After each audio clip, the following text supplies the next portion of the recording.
Hey, have you ever wondered what it's like to go racing around a racetrack? I never have.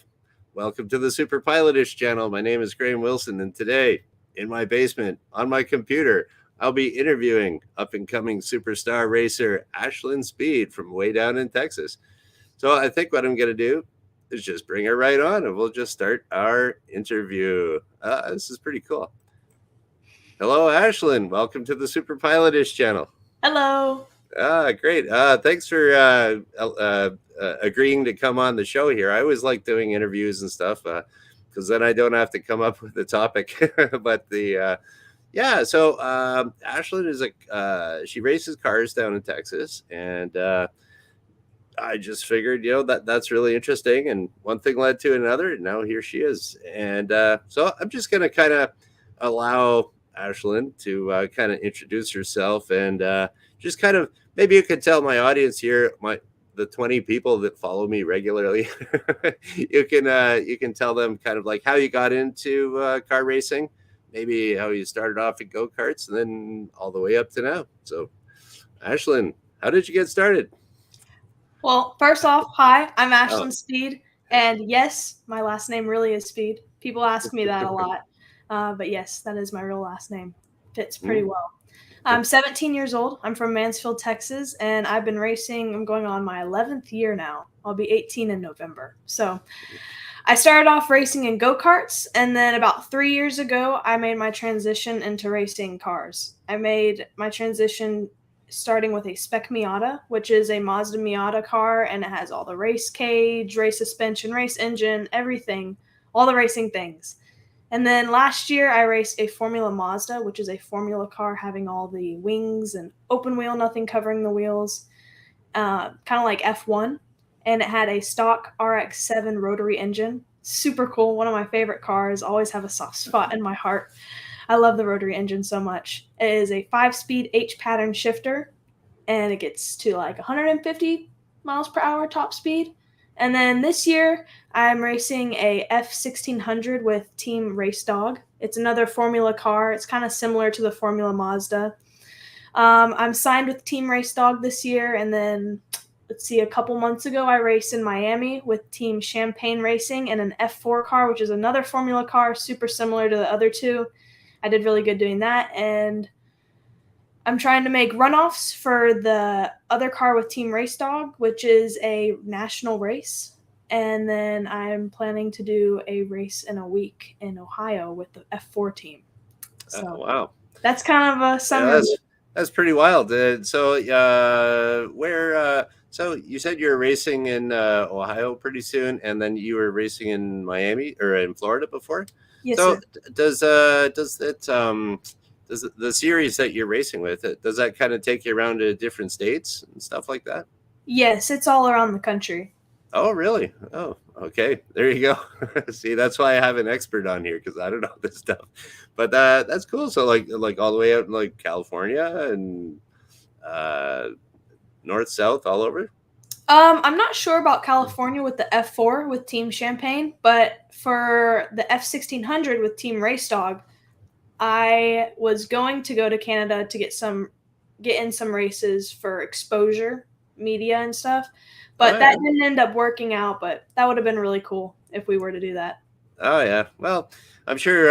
Yeah, like you from where you've come from to where you are now, you've been kind of all over the place, and then like I'm sure in the future you'll be all over the place. Maybe if you come up to Canada here, I'll say hi, Mhm. something like that. But so what's it like to be racing cars? Like for me, all I know is like okay, I watch people.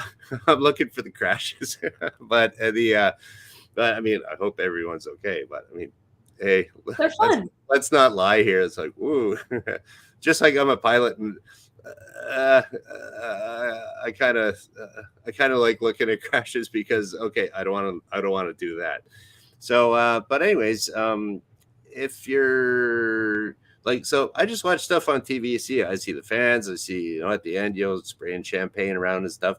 But so, what's your day like if you're going to be racing that day?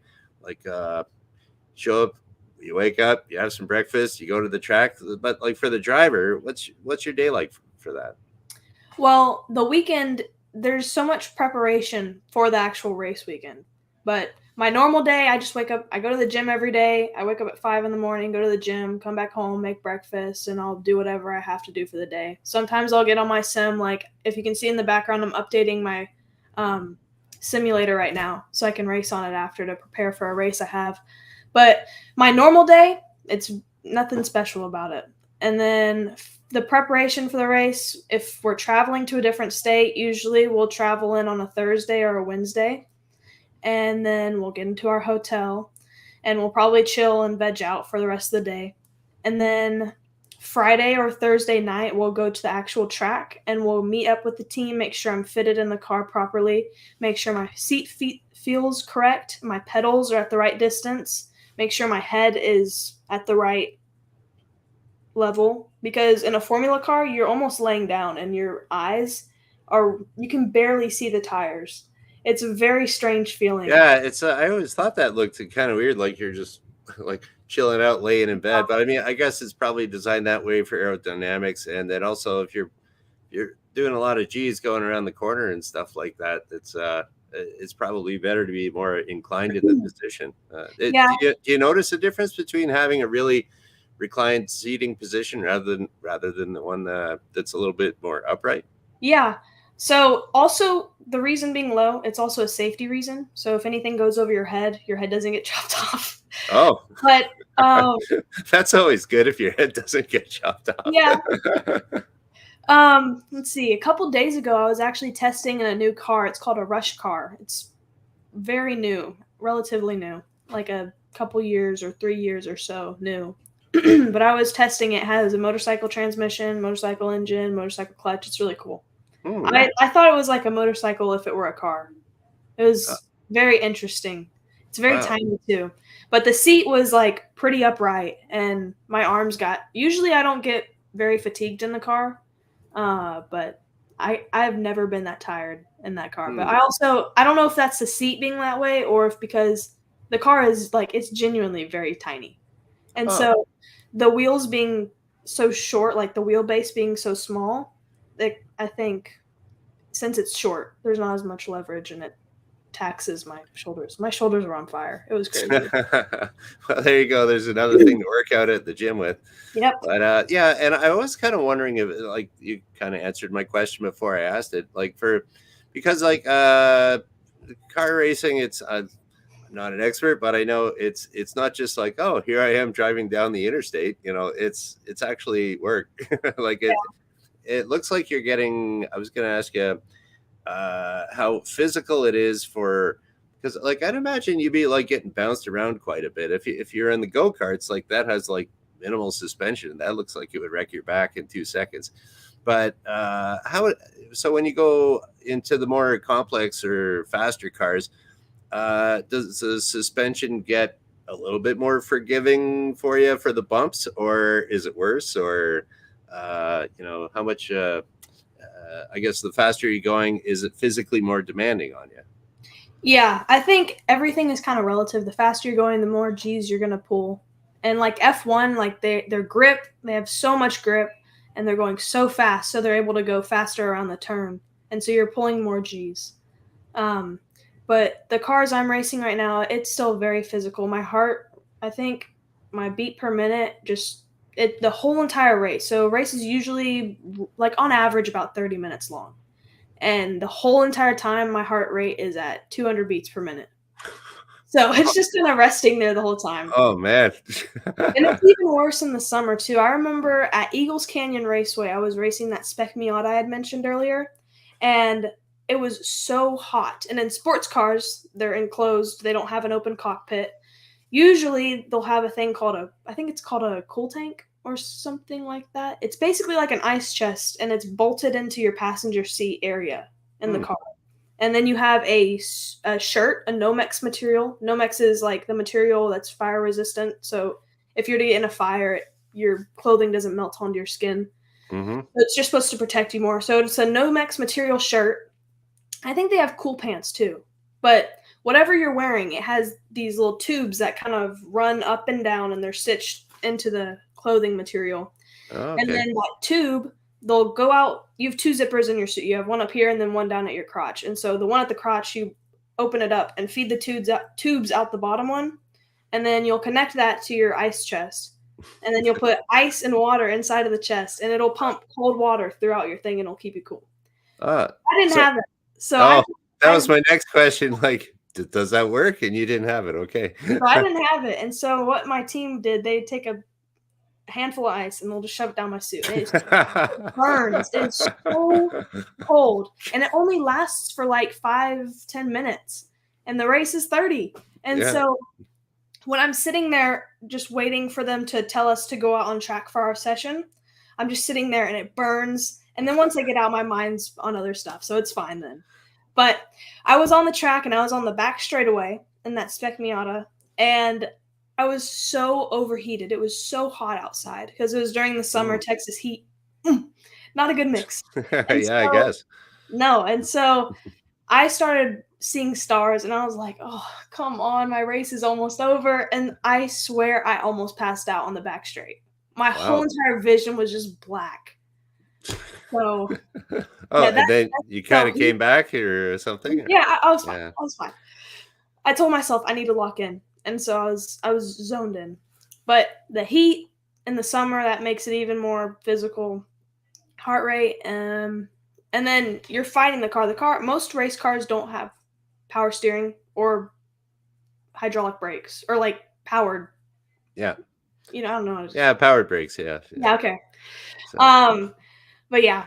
So, and then in go-karts, the tracks are always smooth. It's not like they're on the road and bumpy and stuff. So most of the time they're pretty smooth. But the go-karts, I didn't really feel anything. They're pretty physical though, upper body wise. In the F4 I raced at Miami, I didn't get tired after the sessions. I was actually very surprised with that. But after the weekend, I went back to the hotel and I looked at my arm, and both of my forearms right here, they had ginormous bruises, and that wasn't from hitting anything. That was just from overuse of the muscle. Wow. I didn't know that could happen. Oh, yeah. There we go. So, yeah, that's what I kind of see. It sounds like the how physical it is to race a car like that. It's kind of like the way that I've seen people do aerobatics in airplanes. It's that's really physically demanding. And I always thought, like, because I've done a little bit of aerobatics in airplanes, and so you're getting pushed into your seat and get your face pushed back and stuff like that. But to get to those, like the competition for that, it's like those people are they're considerably more trained than me. So that's I can see there's a little bit of similarity between flying airplanes and racing cars, and usually pilots kind of like anything that has to do with a little bit of speed, no pun intended. So anyways, it's like motorcycles, cars, airplanes, they all kind of go together. Yeah. But so and then my race or fly planes. They're in piloting school right now. Oh, really? Yeah. That's cool. I wish them luck. And so yeah, I got a couple other little questions here. See, I actually wrote down some questions on a piece of paper here because when I do these interviews, sometimes it sounds like an interrogation. So I don't sound like I'm interrogating you. I will read a question. So here we go. Okay, it was a point form one. So when you're racing the car, there's certain rules of the track. Maybe you could just go over like the real basic noob rules of the track. And specifically, I always wonder when people kind of cut the corner and they go over, where it's like painted red and white or black and white. There's that little, not really a curb, but it's, and sometimes you cut it and your wheel goes up on it. Is there, what was that called? Well, I thought you were talking about a rumble strip, which is the red and white thing that have the little divots. Okay, I didn't know. I see, I'm such a noob. I don't even know the name of it. So, but you always see him kind of cutting over the rumble strip there. And then, is there any rules about how much you can do that, or maybe kind of tell us a little bit about the basic rules on racing cars? Well, the placement of your car, it all depends on the series and what rules that they're running by that weekend. Okay. But most times it's usually two 2 tires on track at all time. So you can put like half your car over the white line that's usually painted on the outside of the track Oh, okay. Yeah, or something like that. I always wondered about that because it's like if you can decrease Angle, the radius of your turn yeah. there, you'd be able to pull more G's, right? But then there's got to Yeah. be a limit there. The Okay. straighter you can make it, the faster you can go. Right. And then do you notice a difference in your speed? Like say if you got a couple wheels up over the rumble strip, now you're getting kind of tilted towards the outside wheels. Do you notice any difference in traction that way, or is it better to keep all four wheels on the track around Well, the it all corner? depends, and I'm sure you know that. It all depends on the race surface and all the conditions. That's something that people don't think of. There are so many factors that you have to take into Mm. with racing and the track. But sometimes getting up on a curb, there's a difference between a rumble strip and a curb. You can call it Oh, whatever you want. But the curbs are the ones okay. that are slanted, and Oh, usually at okay. the apex of the turn, the inside of it, where you Right. closest Okay, to. that's what I was thinking of. Yeah. Yeah, okay. So So, sometimes I'll hit a curb on purpose because depending if there's a crack in the seam of the track or depending on how the curb is, sometimes it'll actually pull you around the turn a little bit and it'll help set up for the next corner or something like that. And oh wow, there's a little secret I never knew. That's yeah, pretty cool. sometimes there's cracks in the pavement of the track and usually you don't want to be on that because it's supposed to there's not as much grip, but it's just a crack. So I feel like how much of a difference does it make? But Hmm. that's something you can take into account. Like if there's a crack, usually you don't want to be on it because it could be less grip. Or if there's a repaved surface, like if there was a crack in the track and they repaved it, usually the tar and stuff will have more grip. So sometimes people like to get on that patch so they can push against it more because it has more grip. Oh wow. Yeah. And then yeah, so it's getting more and more complex as I'm Yeah. asking you these things, but that's good. I mean, I'm glad you're filling in some gaps in my brain here. So the other thing I was wondering too about uh, are there any weather limitations? Because you were saying that it was really hot and you're racing anyways. But is there ever does it ever get called out by like thunderstorms, rain, excessive heat, humidity, anything like that? Um, to my knowledge and what I've experienced, only if it's like iced over, snowing, and then Oh, like rain. Rain, you can race in rain as long yeah. as it's not like extreme like winds. I'm sure that'd be a hazard if it was extremely windy. And then for thunder, I think it's like 15 or 10 miles away from the track, Oh, and okay. so you can't be on track if it's within that distance. Yeah. Or I guess down in Texas, tornadoes or something Yeah. like that. Yeah. Oh, okay. So I'm glad that my question got answered there too. That's super cool. And then, okay, you were talking too about the how your Nomex suit is like fire resistant. And then, so I was wondering, are there any other safety uh, considerations for whether it's your equipment or your gear? I was even thinking about your helmet, like because I know for motorcycles it's designed for like one impact and then you throw it out because it's too weak. Oh, So yeah. other helmets like football helmets are designed for like multiple impacts. So I was just wondering, is there any, if you could tell us a little bit about the safety equipment that you actually wear that Mhm. and how it works? Yeah, I'm not sure about that. I'm sure maybe an F1 after they get in an accident, I'm sure they get new equipment, Yeah, but I I'm think not so. sure. That's not what we do. Uh, So, but I actually have my helmet right here. It's a coincidence. I was letting it air dry because I sweat oh, really bad. But I also have all my other gear around here. But so you have all your underwear that you wear. So you have your pants and your socks and your shirt, the Nomex material. And I actually have stuff by Wolero, and it's really cool because it keeps me cool in the summer, and it also keeps me warm in the winter. hmm. It's really Oh, cool. so is that kind of like a merino wool or like some kind of wool fabric or I don't know. It just oh. works really well. There's some. Mom does the laundry. So that's The pretty socks good. are my favorite too. I almost prefer them over my normal dry fit socks. They're Oh, really really? comfy. Yeah. But so you have your underwear first, and you also have a head sock too, which is just a little cloth that goes over your face. Hmm. And Now, then, is that the Nomex too to protect from fire? Oh, okay. yes. And then you have your racing suit that goes over top of that. And then you have special racing shoes. And the difference between racing shoes and just normal shoes is the shoes have a very thin sole, so you can have as much contact and feeling to the pedal. Ah, Because okay. there's vibrations in the pedal, and you can kind of take stuff from that. Hmm. And also, so you can have proper reaction time on the gas pedal too. Yeah, I guess that would make sense. Do you like curl your toes around the gas and brake or anything like that, or is there a certain way that people like to position their feet on the Oh, I pedals see. for? Yeah, some people.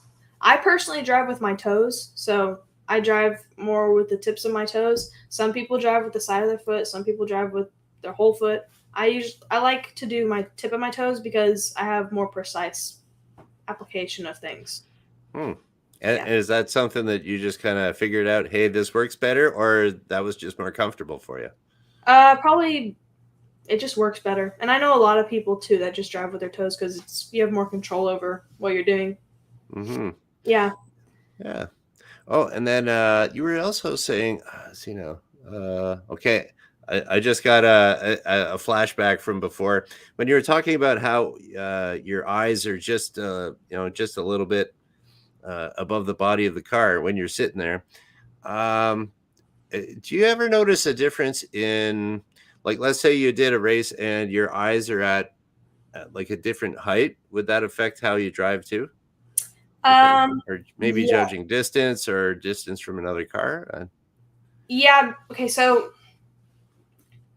Or you just try to get the same every time, no matter well, what. every car is different, and if it's in different time frames, like if I'm doing one kind of one car this weekend and another car next weekend, it won't really affect me that much Mm, because racing, the feeling of the car is so second nature to me that I'm able to hop into any car and kind of be mm. relatively fast. But Yeah. I'm sure it would mess me up, not mess me up, but it would be a little off-putting if I were in a different car every single session. Okay. Yeah, that would make sense because you've been racing now for what is it, 10 years, 11 years? Yeah. Is that okay? Yeah. So that's the same thing. Like if I'm teaching someone how to land an airplane, I always try to make sure that their eye height is the same every time. So you get the same kind of mental picture. But then, like, once you get to be a pro like me or you hop into someone else and I can land the plane Yeah, whether I'm sitting up here or down there. It doesn't really matter. yeah, But it's crazy how it is. at first, for the consistency, I think that probably helpful for you. Mhm. But all right, that's pretty cool. And then so you were talking about the helmet. We're talking about the Nomex. Is there any type of like uh, safety briefings or I don't know, like before you do a races, like for the pit crew, and in order to be on the track, they have to take a certain like Mhm. safety seminar. Okay, this is where we're locating our fire extinguishers, stuff like that. Is there any rules about that kind of thing? Usually, we'll have what's called a driver meeting before a race, which Okay. will gather the group that you're racing with, your class that you're racing, and they'll gather them and the head person of the series or whoever is flagging your race, showing you all the flags. They'll bring you all together, and then they'll go over like pit entrance and exit, how to get on and off track, um, where the flag stands are. So the little stands that they have built on track, and where the volunteers will be flagging and showing you different colored flags. And they'll go over, they'll say, don't be aggressive, don't bump each other.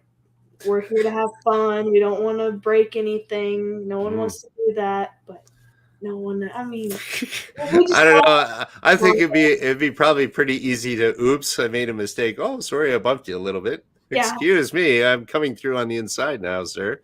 Usually they'll have cones too on the track. Like in Miami, it was a roval, which is they have a road course, the like turn ones, and then it goes on to the oval part of the track. Oh. And so on the part where it's transitioning from the road course to the oval, they have little cones guiding you up, and a lot of people would hit those. And so they discussed in the driver meeting, if you hit these, we're penalizing you this amount of time or this amount of positions, so people would do it. Oh.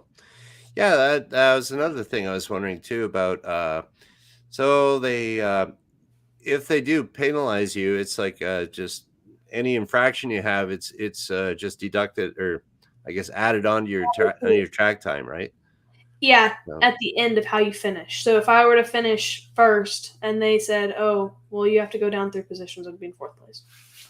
Oh wait, so they go by position, or it'll be like we'll penalize you 2 seconds. Mhm. Oh, 2 seconds. So that It puts me back in depends. sixth Yes. or wherever. Yeah. Yeah. Oh well. So that's how that works. Okay, now for a noob like me, what are the so I know the checker flag is the one you win, and that's the one you want to see. Uh I forget is it the yellow flag where you got to kind of hold your position? Which Yes. one's that? So when I There's an went accident. from go-karting, in go-karting, the flags are a lot more simple.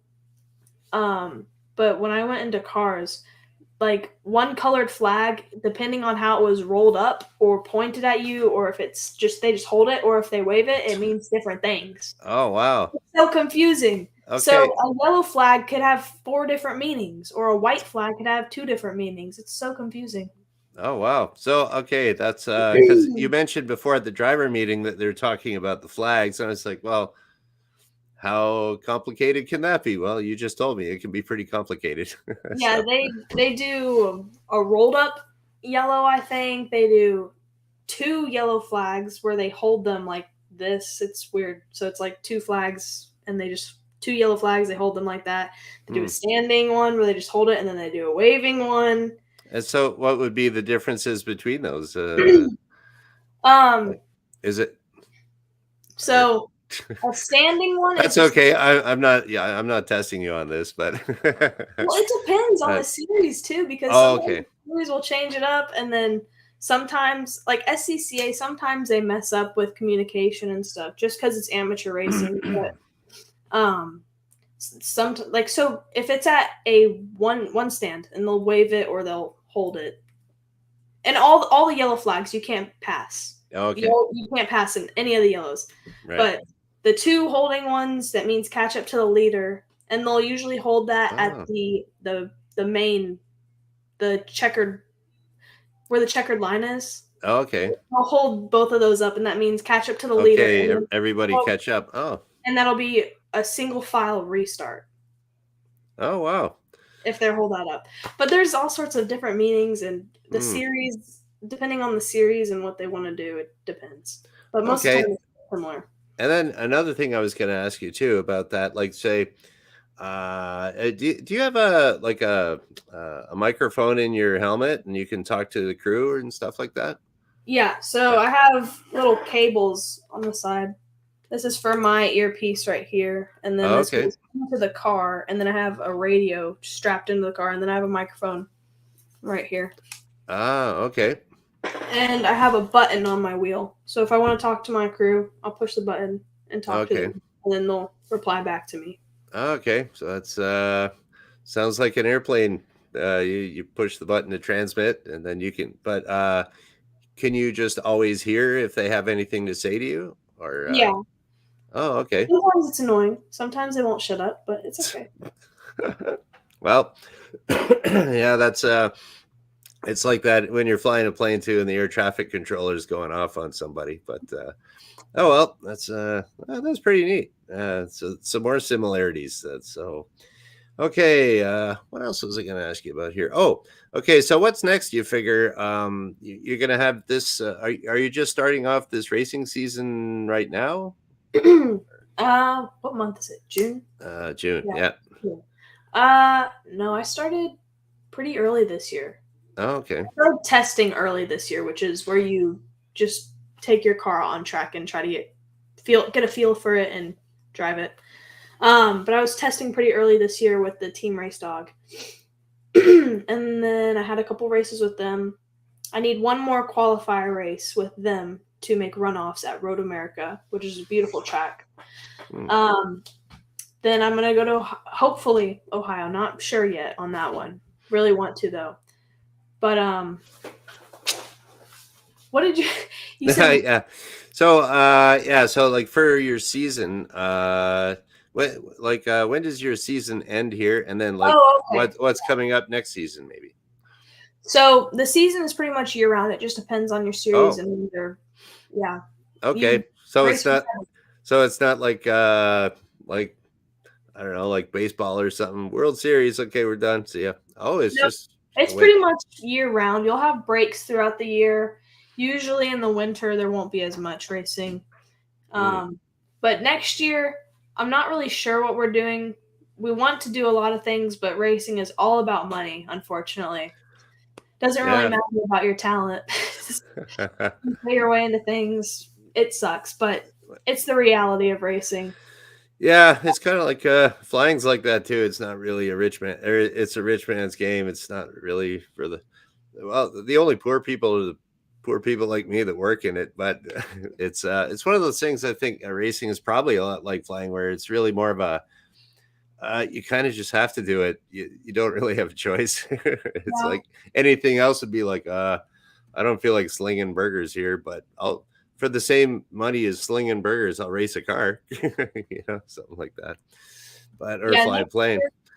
next So year, so I tested in a rush car. I mentioned that earlier, like a week ago or so, okay. and that was super cool. And there is a new series that they have made for that car. So Hmm.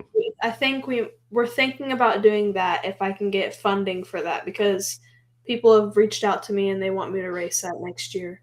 And that'd be super fun. But I also Hmm. really want to do formula racing because my ultimate goal is to be an IndyCar driver. Okay.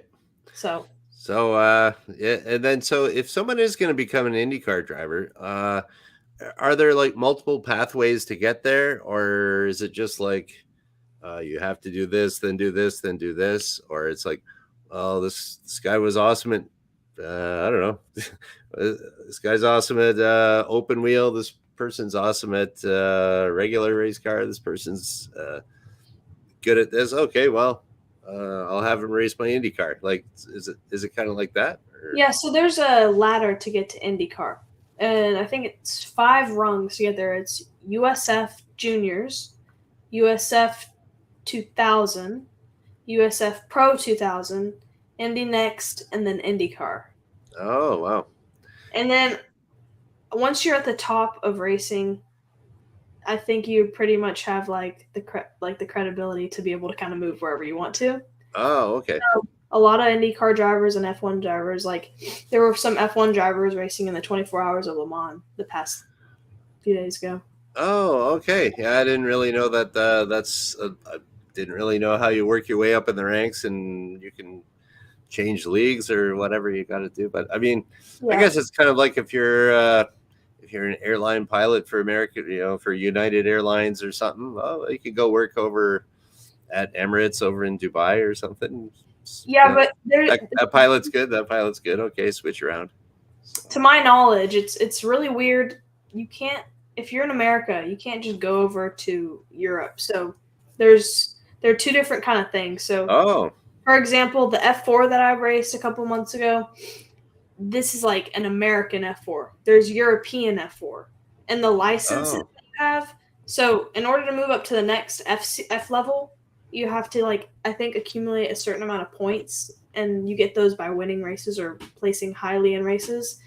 Um, but if you have enough points to move up to F3, which is the next car after F4 in America, that doesn't mean you can move up to F3 in Europe. oh, wow. So it's F4, F3, F2, and F1. That's the ladder to get to F1.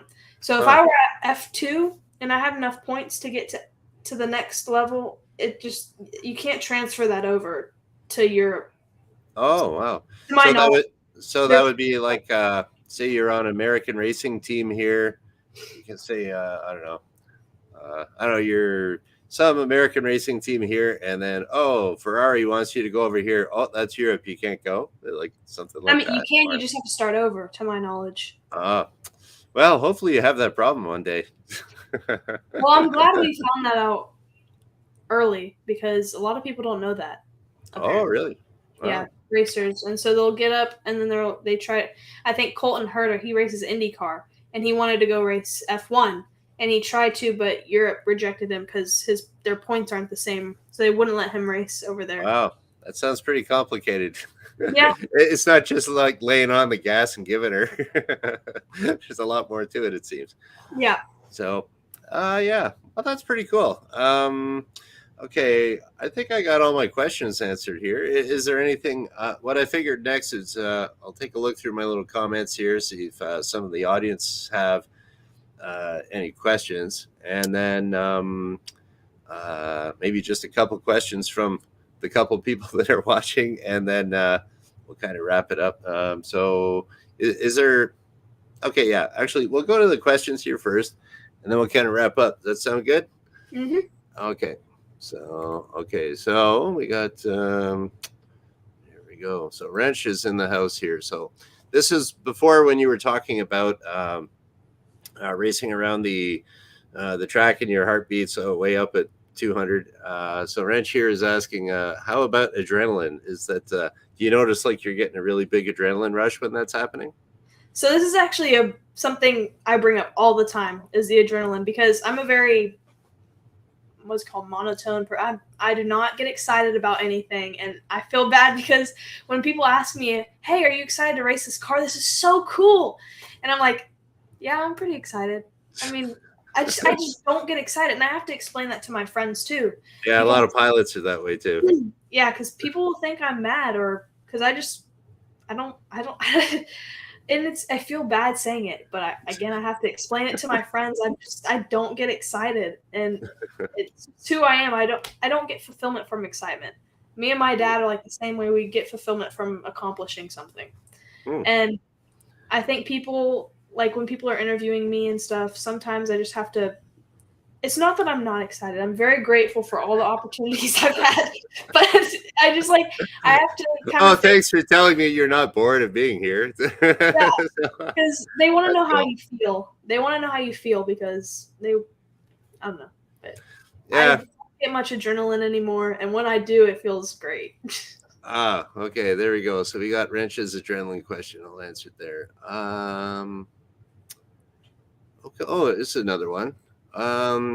So is the steering wheel position fairly the same from one type of racing to another? The steering wheel removes like F1. So do you have a removable steering wheel in all the cars that you've raced lately? Yeah, most all of them are removable. Okay. I guess that's probably a safety thing too. If you got to get out of the car if it's on fire or something, you got to get up fast. Yeah. Mm-hmm. Okay. All right. Oh, we got lots of questions here. Are budgets from one team to the next similar? Sponsors, family, money. So, I guess I'll let you answer that one, I guess. So, like everyone could be in the same league, but it sounds like some people have more money than others. Oh, absolutely. When I raced go-karts, my dad was able to spend all of his money on that. But I still did look for sponsors because racing is expensive. Now I can't race without sponsors. It is so stupidly expensive. There's no possible way he still puts money into it, but he can't put all of it. I think one weekend, so in Ohio, it's $40,000 for 4 days. Oh, wow. That's all right. So what sponsors do you have to thank for that? Well, I have a lot of sponsors, but mainly it's kind of here and there. Like they'll pay for tires or they'll pay for my race entry. Okay. But like this weekend, the team owner and I'm signed with a sporting management team. Couldn't get that out. So they help find me sponsors and bring in money. But this year I haven't got much money, unfortunately. But it's kind of fund as we go. Okay, that sounds cool. But hey, you know what? We have this question here for some guy named Greg Speed. He's asking, can she finish talking about what a race weekend is composed of? Why, no. thank you, Greg Speed, for the So, question. so we talked about That's your dad, by the way. yeah. So I talked about Friday and Thursday. Oh, I can hear myself on the TV outside. Pretty wild. Friday and Thursday, that's kind of getting with the team and making sure I fit in the car. And Friday, it'll be practice. We have a few practice sessions. And then Saturday, we'll have a qualifying, which is based on your time. Whoever's fastest will start at the front. And then you'll have, it depends on the series, you'll have a heat race maybe, or it'll just go straight in. A heat race is like a mini final race. And if they have multiple heat races, they'll average your position, and that's where you'll start in the final. Okay. Do you ever, well, I'd imagine what position, like if you have pole position, that's a huge advantage over way back in the pack, eh? Yeah, it depends on the track, but usually being on the side where pole position. So if you're first through sixth, you're pretty set for the race. Like you're pretty. The race start won't be very complicated, but if you're anywhere further past that, it gets kind of messy. Oh yeah, More prone to crashes, really. But if you're first or third, you're pretty much set because third place is right behind first, so you can just follow them through the first corner. Ah, good stuff. And also, boy, this Greg Speed guy has all these questions. You'd think he would know more. Actually, yeah. Can we see some of the safety equipment she wears? Okay, we saw your helmet. Do you have any other equipment lying around there? Do you want me to bring it or just talk about it? Do you have any lying handy right there? Or Yeah. oh, yeah. Let's check it out. Okay. So I always like to do a little bit of show and tell on my show, so this is perfect. So this is my suit right here. Okay. Ta-da! There's all over it, and then it has my last name on the back of it. Ah, there we go. And then on the arms right here, there's these little tabs. They're called arm restraints. Okay. And so in race cars, most times you have a 6-point harness. So you have 2 across the hip, 2 through the inside of your thighs, and then 2 over the shoulder. Shoulders, yeah. And they meet right here at your belly. And so these will feed into the ones that go through your thighs. And it's kind of weird, but then you put the ones that go through your thighs, you put them inside of here and then click it through there so that your arms can only go about right here. Okay, so I guess that'd be so if in the case of a rollover or something like that, your arms won't fly out of the car? Correct. Okay, and then I guess probably if you wanted to get free, no matter what, you'd have to undo the harness, and then you can just move your arms free, right? Yeah, it's quick release. So there's one you click it down and everything lets go. Okay, yeah, that's the same type of thing they have in more aerobatic airplanes and stuff. You'll have like a 5-point harness or 6-point harness, yeah. Yeah. So, and this is the Nomex material. Okay. So that's what that all looks like. We have my gloves.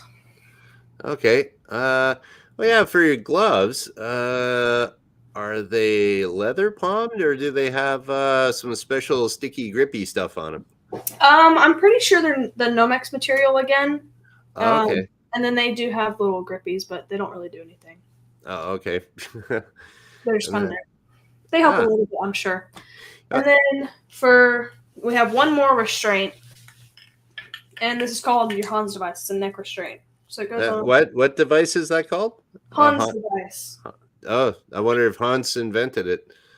So it's like this. Okay. And the helmet will sit on top, and I'll show you in a little bit, but there's these little things. And they clip onto the side, and then my shoulder straps that go into the buckle, they'll go right over here. You can see there's ridges right here for it to go perfectly onto. Okay. They'll be like this. And all right. So then I won't be able to move my head more than about like this. Okay. And then, so I guess that probably prevents from like whipping your head back too much. Whiplash. Yeah. Oh, yeah. And so it'll go. Goes on these little pegs right back here. And so I push down and I kind of wiggle and then it'll click on. Oh, okay. Yep. Oh, there we go. I was thinking with all the safety equipment that racers wear and stuff like that, and I was just off the top of my head, like, I mean, I'm sure there's a few accidents that you've seen here and there, but generally, it seems to me that for how much racing is going on, there's really not a lot of fatalities. It seems pretty Yeah, it's safe. pretty safe. Like, because I always tell people, like, if they're afraid of flying or something like that, it's statistically it's more dangerous to drive to the airport than actually fly in the airplane. Like, statistically, that's the way it is. I wonder if that's the same thing for car racing. That, like, the drivers are actually, like, the most dangerous part of your job would be driving to the track. I wonder. I'm more scared to drive on the road than I am to race. Yeah, well, that's another thing too, because at least there's a certain It's standard of predictable driving. in a way. Yeah, and On then, track. and I guess there's, like, on the track, there's probably a lot less old guys wearing the hat, just looking over, old ladies with the rollers in their hair and stuff like that. But yeah, that's cool. All right, well, I think we nailed all these questions and everything. Okay, so I'll let you. I don't know. Oh, here we go. We'll do that. We'll do the standard interview wrap up. Where can people find out more information about you? You can find me on all the social medias at Ashlyn Speed. Ah, excellent. And then there's a website, ashlandspeed.com too, right? Pretty sure, not 100% But sure. no one hits websites anyways. They're always on Instagram and stuff. So. Yeah, we're really big on Instagram. Great. Okay. So, all right. I will thank you very much, Ashlyn, for coming on the show here today. I'll ask you to kind of stick around in the back room where people can't see you, and then I'll be with you in just a second. Okay. Cool. Okay. Bye. Bye. Okay, well, there we go. That was Ashlyn Speed on the superpilotish channel. Thanks a lot for Ashlyn showing up, and her dad, Greg, who popped into the chat at the very end for kind of organizing everything like that. And yeah, so today is Monday, off to a great start this week. And so I'll be back on Wednesday because I do this Monday, Wednesday, Friday at noon Eastern. And we'll just kind of shut her down here now. So thanks, Ashlyn, for showing up. And thank you for watching. Bye.